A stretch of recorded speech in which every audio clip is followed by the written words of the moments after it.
Ségolène Royal sort de son silence et nous expliquera comment elle envisage cette autre campagne à venir, plus longue et sans doute plus ardue.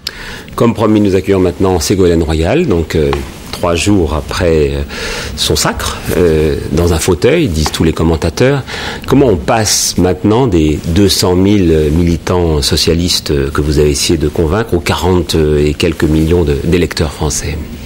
D'abord, je ressens un sentiment de fierté, de bonheur, mais aussi de gravité, parce que c'est vrai que les militants socialistes qui sont venus voter massivement, 82% de participation, et qui m'ont donné un très large score, en même temps, ont donné aux millions de Français qui veulent que ça change la force d'y croire. Et donc maintenant que les socialistes ont beaucoup parlé entre eux, nous allons nous tourner vers les Français, conquérir leur confiance. Et c'est cela qui m'habite aujourd'hui, c'est le sentiment non pas de tirer une gloire personnelle de ce qui arrive, mais surtout le sentiment de ne pas décevoir. Et vous allez enfin prendre vos rivaux, vos ex-rivaux au téléphone ? Bien sûr, je peux les appeler dès demain, comme je leur ai fait savoir, mais surtout aussi les milliers de personnes qui se mobilisent aujourd'hui, qui ont envie de participer. Parce que je crois que mon objectif aujourd'hui, c'est de remettre le peuple français au cœur du projet des socialistes, pour construire avec eux les réformes que nous ferons demain. Parce que je crois qu'ils ont envie que l'on mette fin à ce qui se passe aujourd'hui, la brutalité, les ruptures, les insécurités, les précarités. Et moi, je veux que la France saisisse toutes ses chances, qu'elle apporte le progrès social pour tous et le respect pour chacun. Et je crois vraiment que la France mérite mieux que ce qu'elle a aujourd'hui. Est-ce que ce sera vraiment le projet des socialistes, intégralement, c'est-à-dire celui qui était adopté il y a 6 mois, ou le projet de Ségolène Royal, puisque vous êtes candidate maintenant, quelle sera votre part d'autonomie par rapport à ce qui avait été voté Mais ça, ce sont les citoyens aussi qui vont le dire, parce que cette campagne, je la conçois en 2 étapes. D'abord, l'étape où l'on écoute, où l'on continue d'écouter, puisque c'est ce que je fais, ce que font les socialistes depuis 6 mois, écouter pour parler juste, pour agir juste, pour repartir des vrais problèmes des gens et pour y répondre, avec le sentiment que la politique doit changer, parce que la France a changé, que le monde a changé, et que les gens attendent désespérément que la politique soit plus efficace, et en particulier ceux qui se sont écartés des urnes parce qu'ils ont le sentiment de ne compter pour rien. C'est à ceux-là aussi que je veux m'adresser. Alors nous allons lancer une campagne participative pour que tous ceux qui veulent participer, venir dans le projet des socialistes, y apporter des précisions, des idées neuves, n'ayons pas peur des idées neuves, puissent le faire. Ça veut dire que participer, ça veut dire proposer et éventuellement que vous suiviez ce qu'on vous propose ? Absolument. C'est-à-dire il va y avoir cette phase d'écoute jusqu'au fin janvier. Un leader, ça doit pas plutôt diriger et être entraîner les autres ? Un leader, ça doit considérer qu'il ne sait pas tout seul. Et qu'en voilà assez des politiques qui assènent sur la tête des autres ce qu'il faut penser, ce qu'il faut dire et ce qu'il faut faire.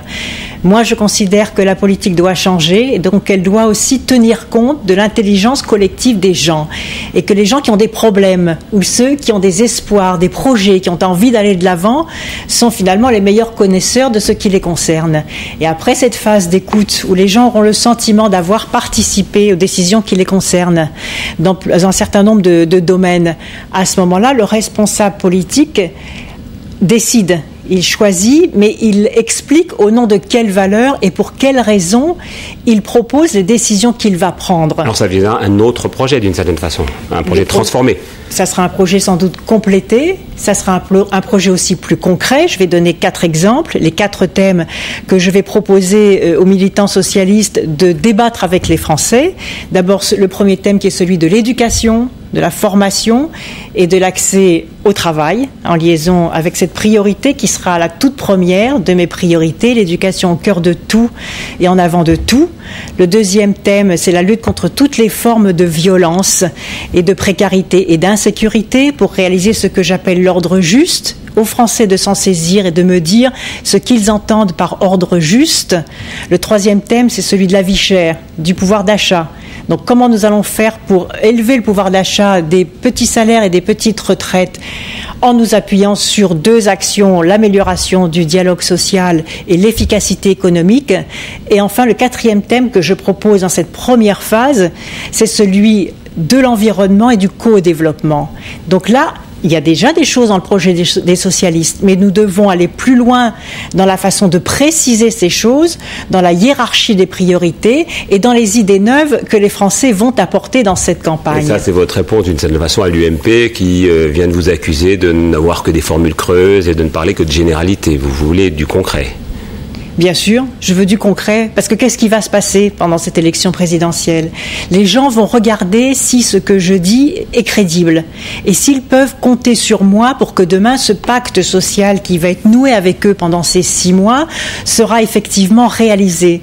Et donc, ce que je souhaite pendant cette campagne, en appui sur le Parti socialiste, sur les élus socialistes, mais bien au-delà, sur tous les militants et les citoyens de gauche, et bien au-delà, sur ceux qui veulent que ça change en profondeur, qu'ils puissent venir prendre la parole et que l'on puisse, au cours de cette campagne, leur dire avec précision ce qui se passera le lendemain de mon élection si les Français me font confiance. Puisqu'on parlait de l'UMP, qui souhaitez-vous affronter? Nicolas Sarkozy, Dominique de Villepin, Michel Alliot-Marie, une femme, Jacques Chirac, le tenant du titre? C'est à eux d'en décider.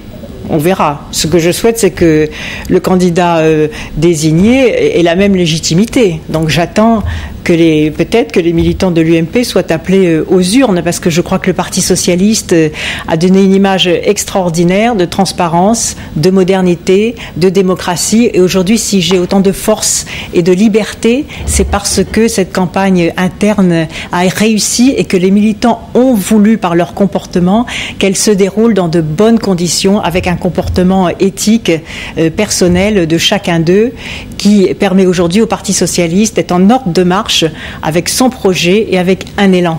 Qu'est-ce que vous répondez à ceux qui vous accusent d'avoir un double visage et à celui qui, par exemple, à l'instant, Claude Allègre, votre ancien ministre de tutelle, dit qu'il n'a jamais rencontré quelqu'un qui a une ambition aussi forcenée que la vôtre?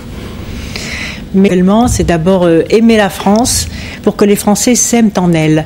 Et aujourd'hui, il y a beaucoup de travail à faire. Et en particulier, ce que je veux, c'est définir avec les Français une nouvelle donne pour les jeunes, pour qu'ils aient accès à l'éducation, à la culture, à l'emploi, et pour qu'on puisse bénéficier de tout leur talent, de tout leur élan. Il y en a tellement de talents aujourd'hui qui sont gaspillés, en particulier en luttant contre toutes les formes de discrimination.